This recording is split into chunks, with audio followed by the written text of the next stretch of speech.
Hi everybody, I'm the T Sisters' cousin, and I'm not going to tell you any poetry, but I'm going to tell you a story. So, I was invited to 7 weddings in 2017, but I actually only went to 6. Started in San Diego, LA, San Francisco, Wisconsin, North Carolina, and a week from today, I'm going to one in Nebraska. But one of these weddings really stands out, and it was the one in North Carolina. And to be honest, I was really surprised I was invited to this one. Like, I must have been the last person on this guest list. But I said yes because I actually lived in North Carolina for 3 years, and I started this storytelling group there, and I had these amazing friends. And one of those friends, named Ben, was having his birthday party the same night, so it worked out perfectly. I was going to this wedding by myself, but this was kind of the norm. Of the 7 weddings I was invited to, I had 0 plus 1s. But I didn't really mind. But for whatever reason, it seemed to bother other people. Like every single wedding I went to, someone would approach me like, maybe you'll meet someone tonight. And like at my cousin's wedding, my entire family was sat at one table. It was my mom and dad, my brother and sister-in-law, our family friend and his fiance. And meanwhile, you go out the door, around the corner, all the way down the hall. My other brother and I were seated with the only 2 other single people at the wedding. It was sort of like, we just don't want to see your loneliness. But I wasn't lonely. Like, I have tons of great friends, and I was actually seeing someone at the time, not seriously enough to bring to a wedding, but I wasn't alone until 2 days before North Carolina. This guy and I get in this big fight, and we end things, and I'm expecting this big, happy reunion with my friends in North Carolina, and I'm totally gutted by this. And now I'm going to this wedding where I know nobody, and I'm truly single by my fucking self. So the wedding is in this giant atrium in downtown Charlotte, and I'm like sniffling through the whole ceremony. And it's not because I'm like overwhelmed with their love or like thinking back on my relationship. I'm just like, damn, it's 6:15 p.m. I have 4 more hours before it's socially acceptable for me to leave this place. I make it to cocktail hour, and I must just stink of desperation because I order a Chardonnay, and the bartender puts the glass out, and he just tips the wine, and he's just looking me in the eye, and he fills it almost to the brim and hands it to me with a wink. And I appreciate the gesture, but I'm also like, it's an open bar. You're not really doing me this big favor. So I see this married couple that I sort of know, and I go up to them and I start talking to them, and I'm like, maybe I'm gonna gain some traction, we're sort of friends. And I actually just end up following them around through the atrium, taking pictures of them for their Christmas card.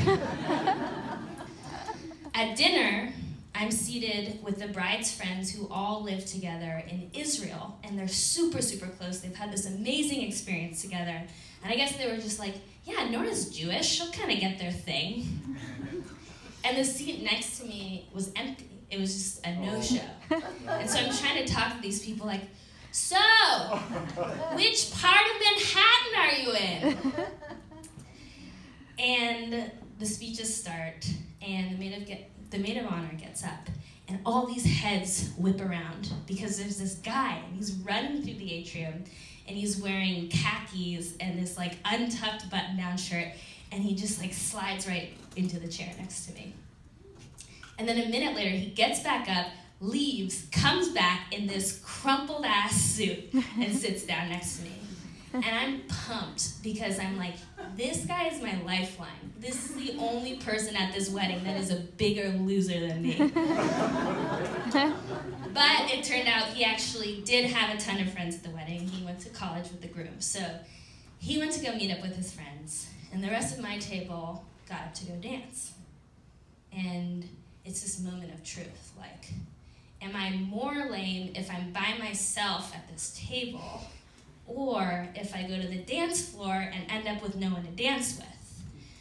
And make the game 10 decision, like, obviously my dance moves are gonna win over this whole crowd. Gotta go dance floor. And so I'm going up and I'm kind of scanning the dance floor, like, who do I know? Nobody. And I see the married couple, and I sort of start grooving towards them, like, hey, what's up?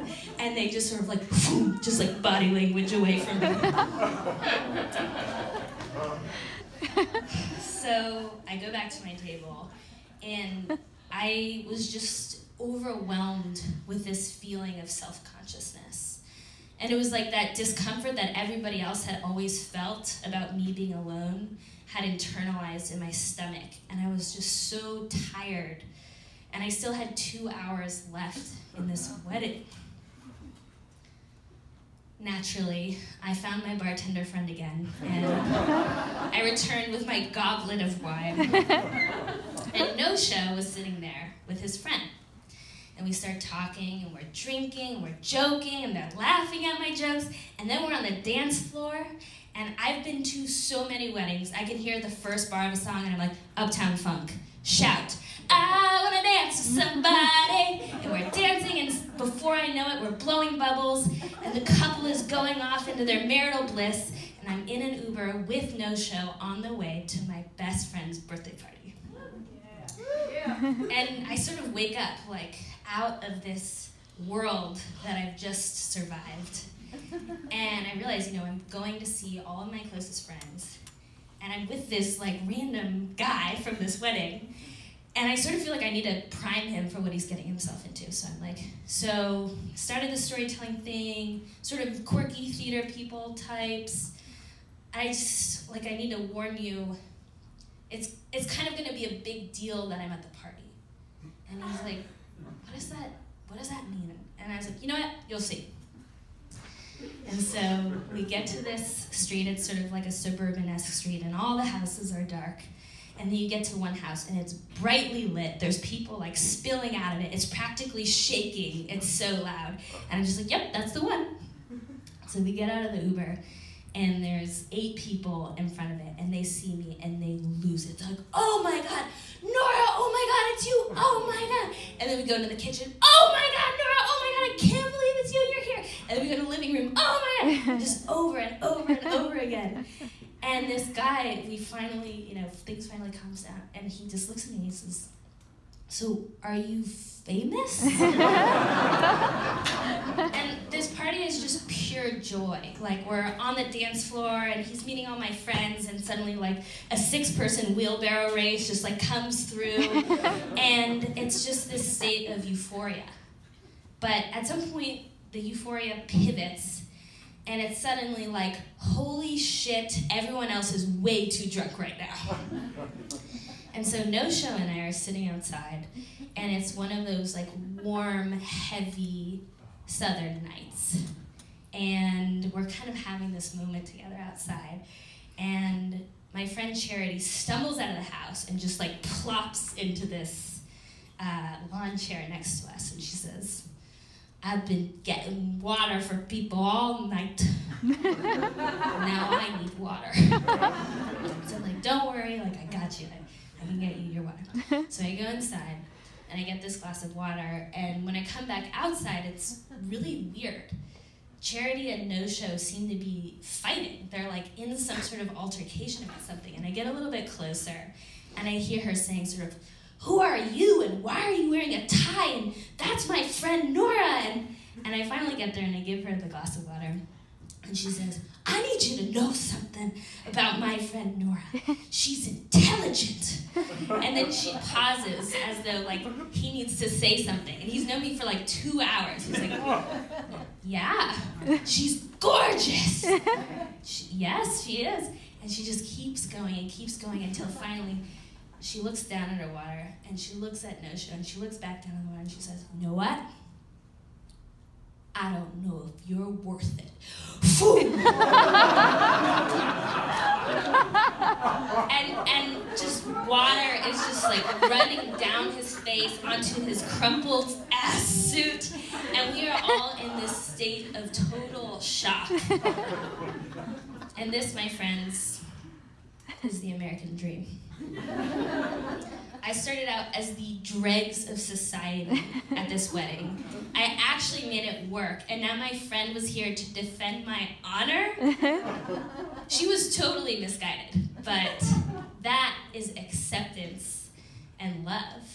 And I want this story to be about how I don't need a man, but it's not really that simple.